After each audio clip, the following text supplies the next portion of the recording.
तर दीनानाथ मंगेशकर रुग्णालयाचं ऑडिट करा आणि प्रशासक नेमा अशी मागणी रवींद्र धंगेकरांनी केली आहे। दीनानाथ मंगेशकर रुग्णालयातील युनिट भाड्यानं दिली आहे तर धंगेकरांनी हा आरोप केलाय। तर दीनानाथ मंगेशकर रुग्णालयात अंगावरील कपडे आणि सोनं पाहून प्रवेश दिला जातो असा देखील गंभीर आरोप धंगेकरांनी केलाय। दीनानाथ रुग्णालयानं महापालिकेचे कोट्यावधी रुपये थकवले आहेत असंही धंगेकर म्हणाले। अहवाल राज्य महिला आयोगासमोर सादर झाला।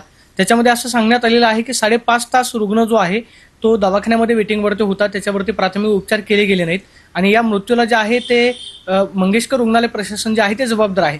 काय कारवाईची मागणी या रुग्णालयावरती व्हावी असं तुम्हाला वाटतं? बघा, मंगेशकर परिवारांचं ह्या देशाला योगदान आहे आणि या योगदानामध्ये लोक त्या सहानुभूतीने त्यांच्याकडे बघत असतात, पण त्यांनी जे योगदान दिलं त्याचा पाठ आणि दवाखान्याचा पाठ हा वेगळा वेगळा आहे।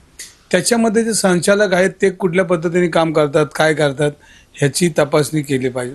किती पेशंटना त्या ठिकाणी तुम्ही सुविधा देता आणि त्याच्यामध्ये जे युनिट आहेत, म्हणजे नुसतं दवाखाना आहे त्याच्यामध्ये जे युनिट आहेत ते भाड्याने दिलेत त्यांनी आणि त्या युनिटच्या माध्यमातून पैसे घेतात। मग तुमचं स्कॅनचं युनिट असेल, बाकीचं कॅन्सरचे मशिनरी असेल, सगळ्या युनिटकडून भाडं ते घेतात। तिथं निव्वळ दादागिरी चालते त्या संचालक मंडळात।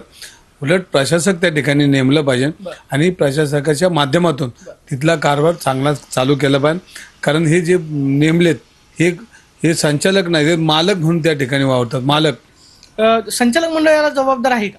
ह्याचं ऑडिट केलं पाहिजे। ऑडिटमध्ये जेवढे पहिले पैसे घेतल्याशिवाय प्रवेश देत नाही, चुकीचं बोलतायत। पैसे हे संचालकांनीच मागितले, प्रशासनानं मागितले। डॉक्टरांचा काय संबंध येत नाही। डॉक्टर आत बसतात, डॉक्टर काय टेबलवर बसतात, ऍडमिशन डॉक्टर देत नाहीत, ती सिस्टीम देते आणि सिस्टीमचा भाग हा संचालकांकडे आणि संचालकांचा आज चुकीचा कारभार आहे। त्यामुळे ही प्रकार हा एक नाही, अनेक प्रकार तिथे घडले।